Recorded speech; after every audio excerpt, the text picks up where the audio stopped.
Oh, we're up. Sorry. Okay. Now we're going to look at fluids. Okay. And I'm going to, let's just go right here and let me tell you what you need to study about fluids. You need to study about gauge pressure, and we'll look at some things here. You need to study about gauge pressure, Pascal principle, which kind of deals with a little bit of everything, but we'll just take a peek at it. Okay, Pascal's principle. Let's say Archimedes. Archimedes principle. And of course, Bernoulli. So that kind of gets a little bit into chapter 12. But do you remember your airplane problem that you did for your homework? That we did for the homework? Do it again. We'll take a peek. I'll kind of show you how that works a little bit. But yeah, just do it again. All right. So, what are we talking about here? We've got, let me see. Okay, so let's say we've got someone. Oh, remember our otter? Let's say we've got this otter down here, or we've got some kind of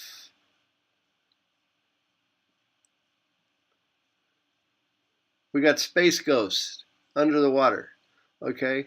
And the area here, this area is let's call it 8 meters squared, okay? And let's say he's 15 meters under the water. That's a long ways, by the way. If you think about it, that's 45 feet. That would really hurt. So Space Ghost is down here. Let's put his little hood on. I'm swimming out here. So here's Space Ghost with his little hood, and he's swimming along, and this is his back, okay? All right, so Space Ghost is floating along. He's 15 feet underwater. What's the gauge temperature on him? The gauge pressure. Now, remember, there's a pressure from the atmosphere here, pushing down on him. All right, there's pressure from the atmosphere pushing down on him, all right? And then we've got this pressure here, which when he's in the water, which is equal to rho GH, where rho, let's say it's seawater, is equal to 1030 kilograms meters cubed. So the gauge pressure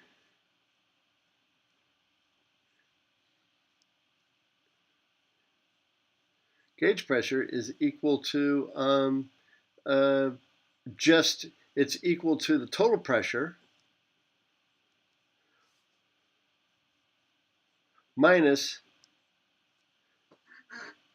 the atmospheric pressure, at the surface, the pressure at the surface. And the total pressure is equal to P naught plus rho GH. Okay? Where rho is the density. Don't forget, density is equal to mass over volume. So if you're given the volume of something, you should be able to find its mass. If you're given the volume and the density of something, can you find its mass? Or if you're given the mass and the density, can you find its volume? You should be able to. All right? So you got 3 variables here. And if you're given 2, you should be able to find the other one, right? So the gauge pressure comes out to just be rho GH. But how do you get that in atmospheres? Which in this case would be 1030 times 9.8 times 15. Well, let me go ahead and pop that in the equation here. So we've got 1030 times 9.8 times 15 is equal to 151,410 pascals. Okay, that's how. Now, how many atmospheres is that? Well, 1 atmosphere is equal to 1.01 times 10 to the 5th pascals. That's what 1 atmosphere is. So if I have this many pascals, I divide to get atmospheres, or multiply by 1 or divide by 1.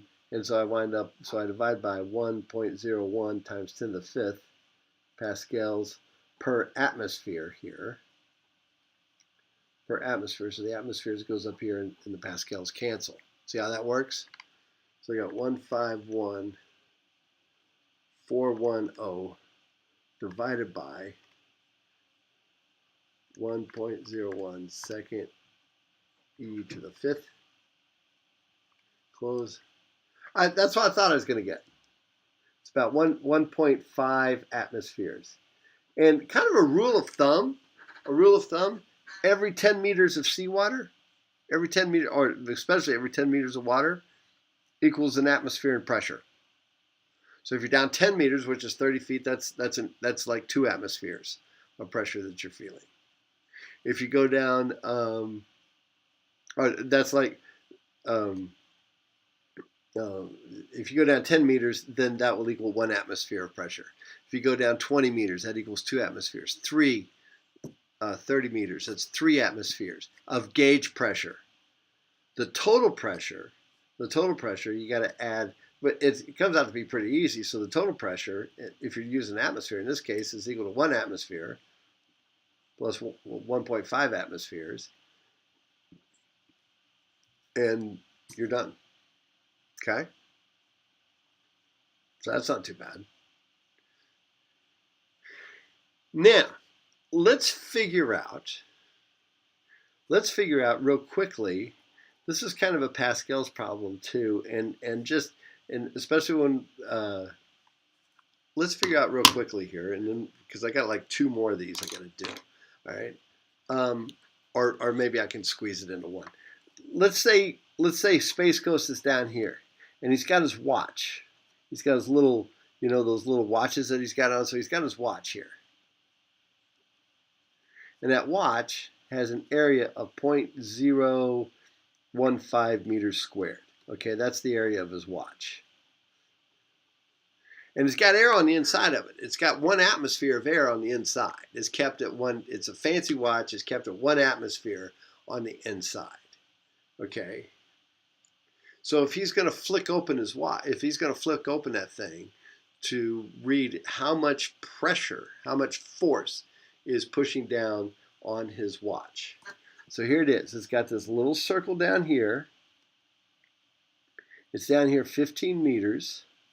It's got a P naught up here. Okay. And it's down 15 meters. All right. This is not drawn to scale because compared to 15 meters, that'd be like a speck, 15 meters. But look what's going on. He's got the gauge pressure here. He's got P sub naught coming up here. And we know this. We know that the pressure for him to lift that thing up, so the force that he's going to have to come up with is going to be the pressure that he feels, that the watch is feeling here. Look at the total pressure though. The pressure in this case is the gauge pressure. Okay, and so we figured that already. And so the force to pick that thing up is going to be times the area. All right? Okay. So enough on that kind of review for those types of problems. All right?